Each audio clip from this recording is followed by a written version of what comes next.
Our event tonight, we've got a couple of really excellent speakers. Alex is going to talk about some work he's done utilizing virtual reality to solve some problems in theater design. And then we'll have Ken Perlin from NYU to talk about a variety of things, some of the work he's done, his visions for the future of virtual reality. And we have some great demos. Allegedly, there was supposed to be the virtual reality lightsaber demo from Sixth Sense. I haven't seen them yet, and if they don't show up, I can assure you they will receive an angry email from me, and they will be here on a future event. So without further ado, please welcome Alex Coulombe, who will talk about his work.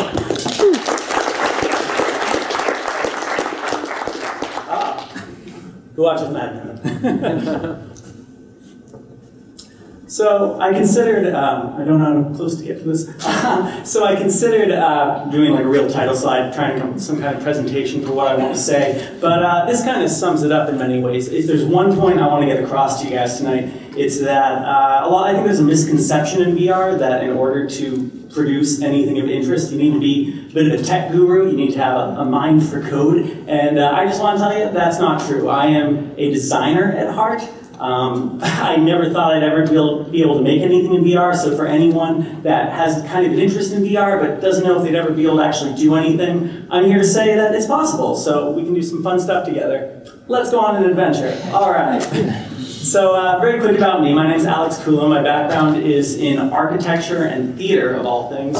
And I do all sorts of random things. I do movies and books and food and board games and video games and theater and architecture and design competitions and 3D modeling, 3D rendering and 3D animation and green screen and Photoshop and music and YouTube videos. And all these things have combined to help me go to a path that eventually culminated in VR. Though that's all side job kind of stuff. My main job is in architecture, going on about 10 years now because I had an internship starting back in 2005. And more specifically, for the past 3 years, it's been in theater architecture. That's pretty perfect, right? Did theater and drama and architecture, and now I'm actually designing theaters. Pretty perfect. And a little bit about my company that I work for right now. It's called Fisher Dax Associates, Theater Planning and Design, and we focus entirely on designing theaters. That's the only kind of architecture we care about. We've done some projects you're probably familiar with, like the Hollywood Bowl, Alice Tully Hall, everything in Lincoln Center, the Guthrie Theater, Park Avenue Armory. This was the first project I did over there. It's a big city block, if anyone doesn't know. It's an entire drill hall that takes up an entire New York City block. So really cool stuff happens in there. And when I first came to the company a couple of years ago, they had a system in place for making it so that when you're designing a room, it's not just about getting the room design right and making sure it's aesthetically pleasing, it's also about making sure that everyone is going to have a great view of whatever production is happening, whether it's a rock concert or a ballet and you need to see everyone's feet. That's a very crucial part of the design work that I do. So when I started there was a system that had been in place since pretty much when I was born in the late 80s, involving Excel and early CAD. They jumped on CAD right away. So they have a system for basically generating sections, all these ways to make sure, parabolically, that everyone's going to have a great view of the stage. And they even had a system set up where they could very quickly generate a 3D CAD model, and you could actually get a seat view. Just click on a seat, run a little Lisp routine, get a seat view. Pretty cool. So that's where things were when I started, and I thought that was pretty neat. I, again, knew nothing about coding, had no idea how this was working on the back end, but I thought that's a pretty useful tool. Now, the problem with an image like this, besides some of the more obvious things, is that it's not a true 3D image. You probably see where I'm kind of going with this. When we show a client something like this, back when I first started, they might be like, oh yeah, you can see the stage, but then sometimes we get other comments that are unanticipated from a client or an architect or whoever we're working with. We might hear, oh gee, the stage looks really far away. And we'll be like, no, it's 30 feet away, that's pretty standard. Or we'll be like, well, the people in front of me, they look really close. And we'll be like, no, it's 3 feet away, that's a standard road app. And of course, that's because this isn't a true 3D view. It's a 2.5D view. It's a 2D representation of 3D space. And that was kind of where things were for a while. A lot of the conversations I was having with clients and architects would go off on these weird tangents like that, until we finally saw the Oculus Rift. Whoa! That was my reaction, basically. The first thing I thought when I saw the Oculus was, oh man, this is going to be great for Skyrim and things like that. I had a little light bulb go off in my head. And then the second thing I thought was, oh, you know what, we should take the Oculus Rift and make a Breaking Bad mashup with the Oculus Rift and make fun of my boss, and that was kind of cool. But then eventually we got around to, actually based a little bit on what we were doing here, figured out a way to take some of the things going on with the Oculus and actually bring that into theater design. So, the workflow, what's nice about the Oculus and the way we started to use it back when the DK1 first came out, is it was an extension of our existing workflow. So when I had to make the pitch to my company that this is something we should invest in, it wasn't about saying, you know, here's a bunch of stuff we're going to need to do a bunch of R&D in, and it's going to take forever, and it's going to be a totally new asset of what our company does. I'm a designer, I'm a consultant, and I said, you know what, I can incorporate this into our existing workflow. So the system I basically had in place when we first got the Oculus was we'd have our theater design, throw in a bunch of seats, populated in 3ds Max. We'd select the views we care about, usually the aisles and the center, generate a bunch of, basically something in the timeline down there, bring it into Unity. I'd never used Unity before, so I had to figure that out using basically Code Academy and Unity tutorials, and that's really not that hard, so anyone who's afraid of that stuff, Code Academy, it's great.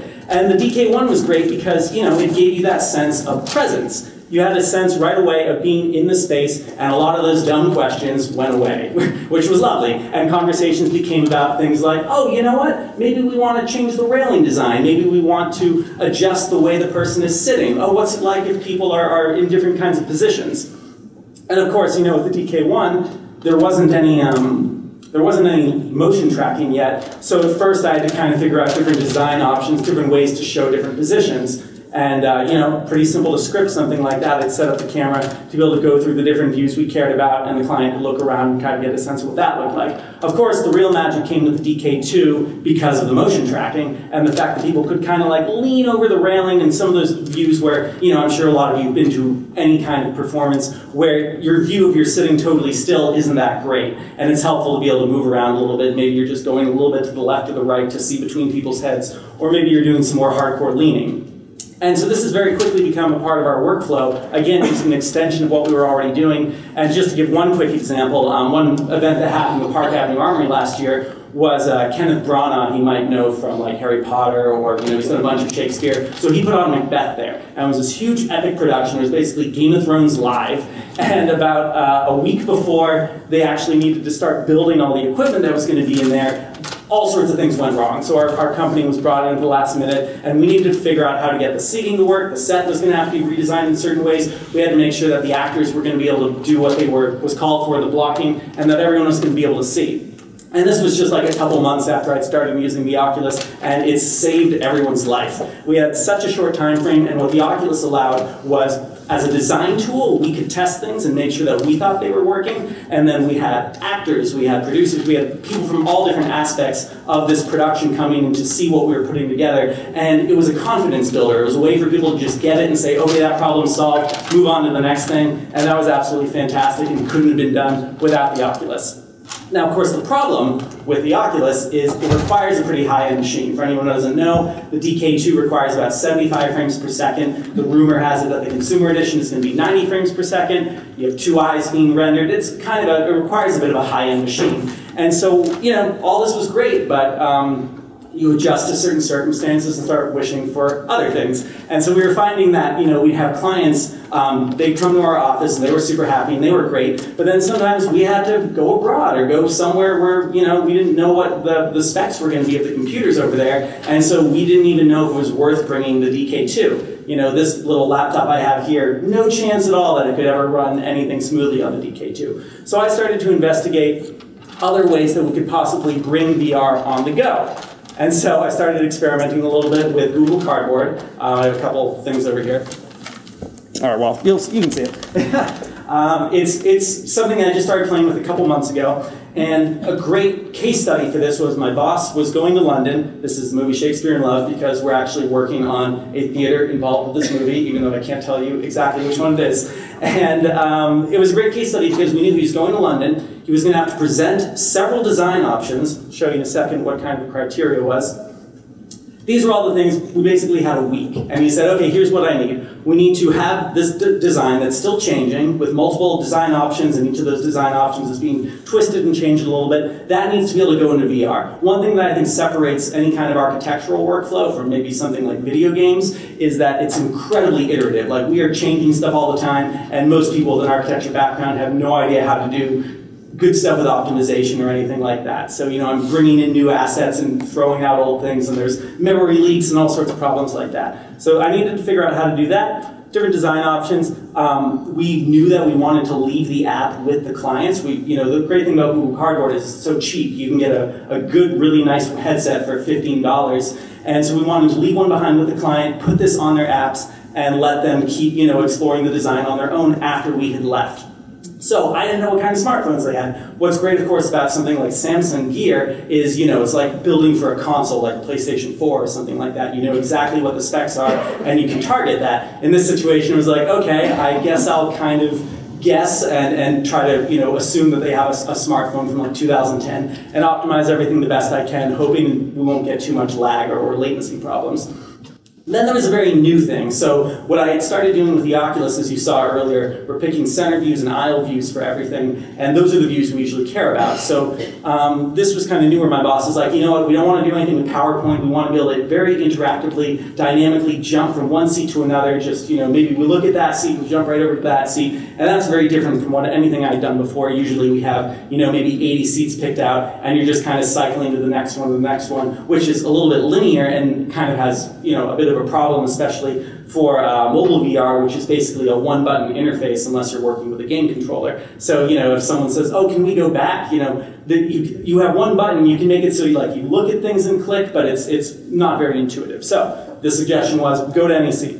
Then we wanted to be able to have the presentation be very live and interactive and make it so that everyone could see what we were doing. Chromecast doesn't work on the screen, so I can't demonstrate it for you. But what's great about Chromecast, of course, is you can broadcast whatever's going on a phone over to the screen. So we could have someone up there looking at, you know, the VR kind of thing, and then still be having a conversation with everyone about what they're seeing on the screen, which is great. And then finally, yeah, it needed to be very intuitive, very easy to use for non-techies. Lots of older people who still were kind of having trouble with their email and that kind of thing. So, 1 week, it was pretty difficult. I jumped into SketchUp. It's a pretty orthogonal room, so it wasn't too hard to model. I kind of cycled through some different design options we were going to have. Once those started to get settled, I tried to figure out what was going to change the least. In 3ds Max, I do kind of some cleanup for the materials, optimization, selection sets. If you get everything just into 3ds Max, it's pretty easy to bring it into Unity.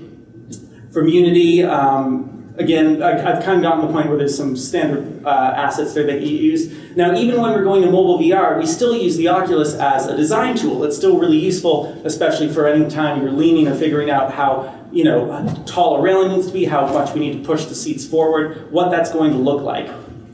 So that's great. So I was still doing that in the week, and then, I guess, long story short, it all worked out. Now, the trick, of course, is you might be thinking, hey, Alex, you said you're not much of a coder or anything, and there was a lot of new scripting that needed to happen in a week here. The only way I was able to pull that off, and this kind of goes a little bit back into the 1,000 random things I'm involved with, I never would have been able to do this if just a week before I hadn't been doing something totally unrelated to my work as part of the Global Game Jam. This is a thing that happens every year for anyone who doesn't know. There's a great one that happens down at the NYU Game Center, and basically people get together, a lot of times you don't know each other, and you have 48 hours to design a game. Now, this is something that I never would have been involved with if, like, back in architecture school, I hadn't ended up hanging out with someone that, you know, was looking at my architectural model pieces and got me into designing board games with him. And then that idea of designing board games kind of became like, oh, maybe we can play video games. And I was terrified of scripting, so I was trying to make video games without scripting. But anyway, that all led to this, where a week before this architectural model for my office was due, I was making a video game. And some of the people on my team who were far better coders than I am ended up working on putting together a system that worked with mobile VR that essentially did what I needed my office's thing to do, which is basically this idea of looking at a button, having that button highlight, and then clicking it, and then something happens. So in my architectural model, it was exactly the same idea, where you look at a seat, click on the seat, jump to that seat view. So most of the work was already done for me through this. This is a fun game, but I'm just going to skip a little bit ahead. So yeah, there you go. It's basically a game of Mastermind after your ship breaks down. The theme of this year was, what do we do now? So it was like, you're going off to space battle, then your ship breaks, what do you do? And yeah, so very similar kind of scripting, didn't take that long to adapt, and if this hadn't already happened the week before this big project was due, I never would have been able to do that. So, that's pretty much it. One final thing. Of course, because I'm always looking toward the future, someone asked me a little bit earlier in the month, well, what am I going to start doing now? Of course, I look forward to the day when phones can track motion a little bit more accurately than GPS. Anytime that you know that a phone knows where you are with more precision than a few feet. You know, we don't want people up in a balcony and then leaning forward and falling into the orchestra. That would be bad. So in this kind of situation, someone said, okay, well, is there anything new we could do with audience interaction? And I said, yeah, I think I could have something ready. And they said, when can you do that by? I said, how about the first of the month? And so that was April 1st. And so I found a great new way to interact with video games and audience members, and it was a hit. So that was great. And that only happens because, playing around with different stuff and seeing the different overlap in the way that things happen. So that's pretty much that. Thank you for listening. All right.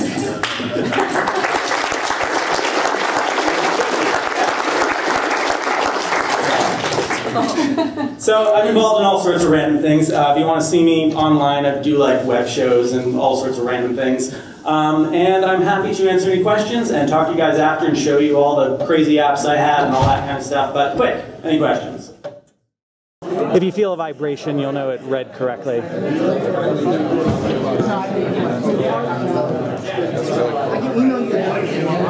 Yeah, I figure the closer you can get to basically giving them the full theater experience. Yeah. I mean, ideally, eventually, you basically be able to put them in the real theater, right? And then you can get real feedback. Exactly. Every consideration. Yeah. Yeah. So saving us so much money and time. Well, then, That's the first time